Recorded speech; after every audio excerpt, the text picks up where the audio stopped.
Hello. Today I'm going to talk about cancer. Cancer. There are many different types of cancer. Okay, there are breast cancer, prostate cancer, and things like that. And even for breast cancer, there are many types of breast cancer. Okay, and I'd like you to watch this video. Okay, I'd like you to watch this video. So scientists, doctors, and the many organizations that fund their research are what you would call motivated to find a cure. But they haven't found one, if you hadn't heard. Plenty of drugs and treatments have been tested, but they often don't seem to work. One person can take a cancer drug and get better, but another person with the same type of cancer can take the same drug and not get better. So after billions of dollars and decades of research, why haven't we cured cancer? Well, the better question is, why do we keep talking about the cure for cancer? If every tumor worked the same, we would probably by now have that magic bullet that we need. The trouble is, cancers may look the same on the outside, but each one develops differently in their own way and can originate in any type of tissue. So we haven't found a cure for cancer because it's not a single disease. If we're gonna beat them, we're gonna have to take on all of the cancers, one at a time. So the challenges start with the basics here. First, we gotta figure out what cancer actually is. We tend to think of cancer as one thing because we have one word for it, but the word cancer really refers to lots of different conditions that have a few similarities. The main thing cancers have in common is uncontrolled cell division. That uncontrolled growth usually starts from a sudden change within a small set of your genes. No matter what triggers it, you get the same result, a mass of cells growing out of control and invading other tissues, which is very bad for the body. But under the hood, each cancer works differently. It's practically a different disease every time, and not every cancer will progress in the same order. Mostly that's because every cancer is caused by a different set of genetic mutations. Genes consist of a sequence of DNA, and each sequence is a set of chemical bases called nucleotides that are arranged in a very specific order. Together, they tell the cell how to manufacture proteins, and we are mostly just made up of proteins, so that's how we build ourselves. Mutations change those instructions, and that's where things start to go wrong. From this video you can see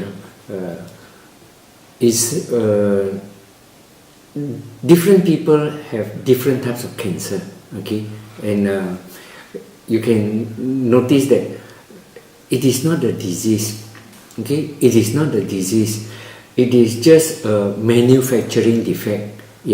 Our body is like a factory, okay, our body is like a factory, and it produces different types of protein constantly, different type of protein, okay, and because sometimes we lack of certain food, okay, okay, and the factory don't have the spare parts to make that protein, so you will have some kind of manufacturing defect, okay. So I would like to stress here, cancer is not a disease, it's just a manufacturing defect which can be easily sorted out, okay.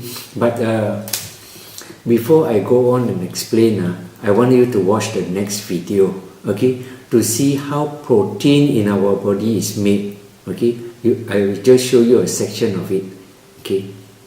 We start with DNA, and that DNA eventually makes messenger RNA, which eventually makes proteins, and those eventually make you. And so any step along the way, we can actually regulate the gene. So we can regulate it post-translationally, post-transcriptionally, so we can do it everywhere. But in general, most of the regulation I'm talking about is just going to be from DNA to messenger RNA. Do we express the gene or do we not? And so this is generally what goes on. We've got a gene like this. Upstream of that, we have a regulatory sequence. An example of this in eukaryotes would be the TATA box. And the reason it's called a TATA box is you have a thymine, adenine, thymine, adenine. And on the other side, you'd have TATA backwards, complementary to that. And so this is simply a sequence above the gene that allows the RNA polymerase to get on. And so we have a regulatory protein coming from somewhere else, remember, another regulatory gene, maybe downstream or upstream from this whole gene. The regulatory protein, an example could be the TATA binding protein. This is found in us. It'll grab onto the TATA box. Let me get rid of the writing. And it allows RNA polymerase to grab on and actually express that gene. And so if we didn't have the sequence, if we didn't have the regulatory protein, we couldn't make the RNA polymerase and we couldn't make the protein. And so that's basically how genes are regulated or not. And so let's talk about how this works in the lac operon in bacteria, because this is the first one that we really started to understand. So the way they tweak what I just said is that the neat thing about bacteria is instead of just having one gene, they'll have a number of genes. And so they'll have 3 genes. All the genes required to deal with lactose will be put right next to each other. And so we've named those the LAC-Z, Y, and A gene, but they each make a protein and they each help break down lactose. Above that, they'll have a regulatory sequence called a promoter. Remember, that's going to be where RNA polymerase grabs on. And the other thing they'll have in an operon is called an operator. An operator sits right between the promoter and the genes, and the way I like to think about it is it's like an on-off switch. And so it can either be set in an on position or it can be set in an off position. And so it regulates whether or not we turn the genes on or we don't. The other thing that I'm going to add here is something called a repressor. A repressor will plug right into the operator, so it's going to fit right here. And as long as the repressor is available, RNA polymerase can't get on.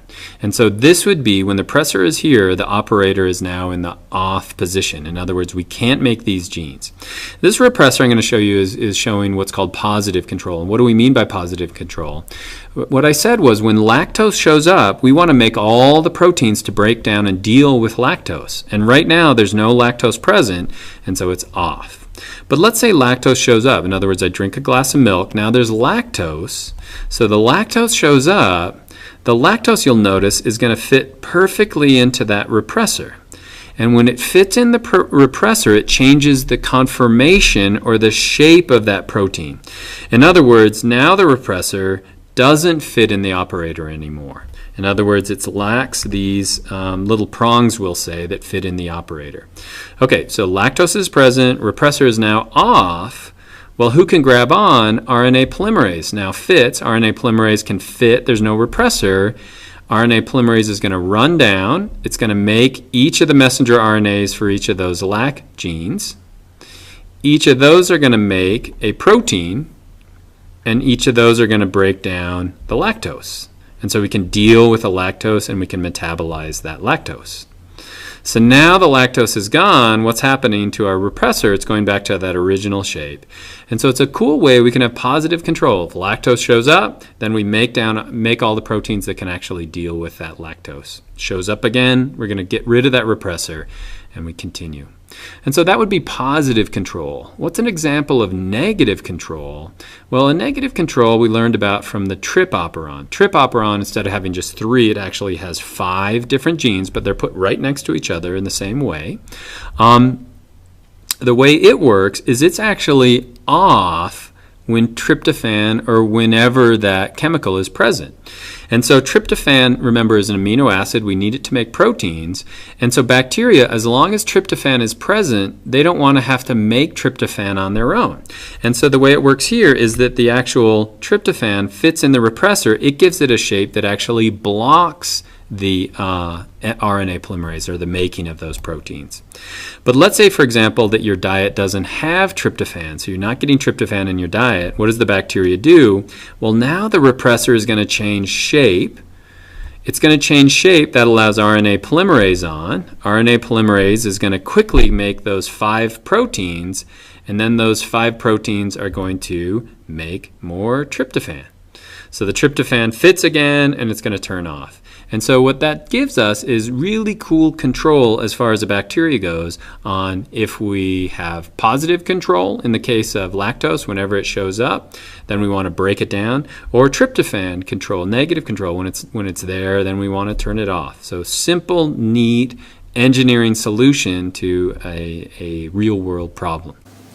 From this video, you can see that our body will manufacture any protein that we need. as and when we need it. Okay, so you can see that in this whole world, many people get cancer. A lot of people get cancer. And that's because the food that we eat always short of certain things. You know, there are certain components in the food that we are lacking, we didn't take. And if this goes on for years, then slowly this manufacturing defect becomes serious. Okay, there are always manufacturing defect in our body. That's why everybody carries some form of a cancer cell. Okay, there is always a lot of manufacturing defects in our body. Okay, but when the food that we need becomes very critical and we lack a lot of it, then it will form tumor, and then from tumor it will duplicate it out to form cancer cells. Okay, now when it is at the tumor stage, of course it is not cancerous, yeah, because it don't duplicate. But once the blood cells goes and wrap around a tumor, okay, the body thinks that this defective cell require duplication, so they will duplicate the tumor, okay, and that's when it becomes cancerous. Now, if you go to YouTube, you will find a lot of cancer cure, a lot of cancer cure. Some are just I wouldn't say fake news, you know. I would say it's a incorrect news, or more, or I should say incomplete news. They only consider a certain element of that cure. So I've been going through around looking at all those cancer cure and all that thing, and I formed my own what do you call that, thinking. Okay, I formed my own thinking. Now, during the good old days, we always say that the food that consists a lot of these antioxidant, yeah, if it consists a lot of antioxidant, you can safely say that you won't get cancer. The more antioxidant you have in your body, the less likely you are to get cancer. Okay, that is partially true, okay, that is partially true, but it's not a complete picture, okay, it's not a complete picture. Why is that so? See, there is a video that says ginger is very good, it can help to prevent cancer and things like that. Yeah, it's correct. Ginger has antioxidant properties and all that.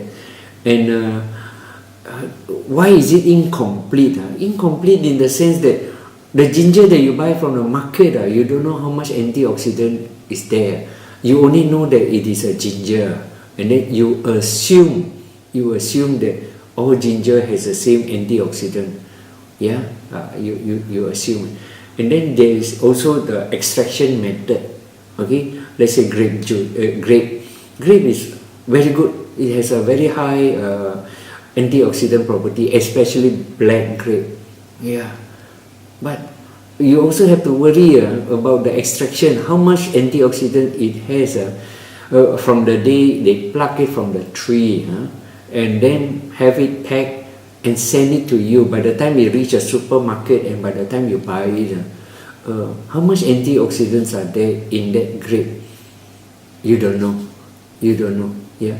So a lot of people I see this for the past 5 years I've been trying to find, you know, the truth about cancer cure. You know, the truth about cancer cure. And during the good old days, you know, we used to think that once you have a cancer, it's just like a death sentence. It's just a matter of whether weeks, months, or how many years left in your life. Yeah, it's like a death sentence. Until in 2010, I met a friend. You know, I met a friend. He has kidney cancer, and he has been trying to look for a cure for this kidney cancer for 6 long years. 6 long years, and he has been to so many of these private hospitals, including those of in China. Yeah, and he has been trying to get cancer cure. And because he's rich, because he's rich, and any type of cancer recipe he will try. He'll buy, he'll take and all that. So over the years, it gets worse, because all the so-called cancer food or cancer supplement or that doesn't work. Then 6 years, 2010, his kidney cancer is already quite critical, quite critical. And at that point in time, very, very lucky, he met a friend, and this friend introduced him a juice, a juice. And of course, since he has been trying for the past 6 years, a lot of people just say this is just another multi-level scam. They are trying to make money out of sick people. But after a few weeks of thinking, he was saying, what choice do I have? What choice do I have? So he tried. And of course it had to be last dosage. And within 3 months, he's completely cured. No more cancer cells in his body. That is 2011 until today. It's a good 7 years. Nothing happens. So I do a lot of research. I say, how come some people get cured and some people don't? So I do a lot of research. Then it came a few months later, I met another friend, and this lady is from my hometown. She got the leukemia. It's a rare kind of leukemia. Out of 1,000 leukemia patients, only one will have that like hers. There's no cure for it. So every year the doctor will say, this is just an experimental drug. Hope it will keep you for 1 year. Keep you alive for 1 year, and hopefully by next year there will be a cancer cure for your type of leukemia. And it has been like this every year for 6 years. And then again, she's lucky. Because the doctor has given her 3 months to live. 3 months to live. And again, we are lucky to meet her, and we promote our juice. And after taking for 3 months, miracle. After 6 years, after 6 years, the doctor cannot eliminate the cancer marker. The cancer marker is always there, very high. And after 3 months, the cancer marker is gone.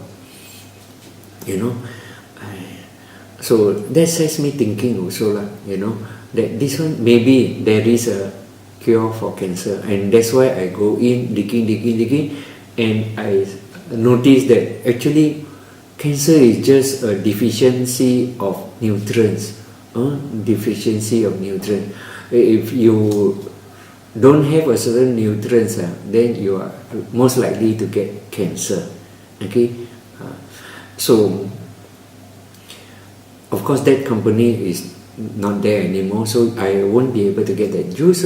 But since I have a lot of friends here, I see a lot of friends who are still depending on me to supply them this juice, and which is not available anymore. So I looked for another company, and I found this company called Shaklee.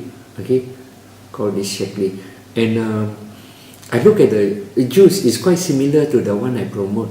But I'm not sure. So last year, I attended one of their yearly seminar. Last year, 2016, I attended. So I was early, so there are a lot of people. The crowd is good, a lot. And I just eardrop, and everybody is talking about the Vivix. My mother had this cancer and then it's cured. My sister has this, my husband. So there is a lot of testimonies. And I look at the company is about 60 years. In Malaysia, it is already 30 over years. And I said, then I can get a steady supply of this juice. So that's how I got involved in Shaklee. That's how I got involved in Shaklee. So what I'm trying to say here is cancer is not a disease. Okay, it's not a disease. It's just a nutrient deficiency. What do you call that? It's a lack of nutrient. Okay, because it's lack of nutrient, then you have a problem. And you can't just go to the supermarket or market to buy whatever high antioxidant products. The moment you get cancer, you have to take high dosage of the nutrient, high dosage. And there's no way you can go and buy grape from the supermarket and eat a few crate of grapes a day. No way lah. The most you buy is 1 kg, 1 pound, and it's not enough to cure your cancer. So by eating a lot of black grape won't help lah.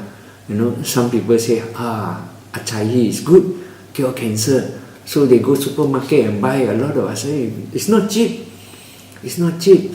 And they buy, eat. Will it help? No. You have to eat a few pounds a day. So at the end of the day, if you have a cancer, and you are looking at Vivix, and this morning I just talked to a friend, got cancer. Then he looked 500, very expensive. Yeah, very expensive, but 500 ringgit. You have to look at your life. How much is it worth? Once the life is gone, it's gone forever. But once the money is gone, you can earn it back. You can earn it back. Very easy to earn it back. You take as much Vivix as you want. Don't worry about the cost of the Vivix. Why? It pays by itself. Let's assume you got a cancer, breast cancer, and you take 2 bottles a month. It's about $1,000. 3 months, $3,000. And if that 2 bottles a month cures you, everybody will want to buy from you. Then you can actually make back your 3,000. Make back your 3,000. So money is not important. Important is you just buy if you think you can afford, if you treasure your life. If you treasure your life, then this is a small sum to pay. And if it cures, your testimony will actually move a lot of people to buy the products. Buy the products. And of course, at this point in time, I would also like to stress science has gone quite advanced. They can actually determine exactly your type of cancer, and in future they can have a cancer cure. Cancer cure that is tailor-made to you. That can be tailor-made to you. So I've already I'm going to put this website. If you are interested, you can see. You can see this video. It is called microarray. It's called microarray, and this is so advanced that they can just tailor-make that cancer cure just for you. So it's quite easier. Just find exactly what nutrients you need. What nutrients you need, and then you just pump this nutrient inside it, and you're cured. So you don't need to go in and identify what type. Just buy Vivix. Very simple. Buy Vivix. So I will put the 3 web link for you to see these 3 videos. Bye bye.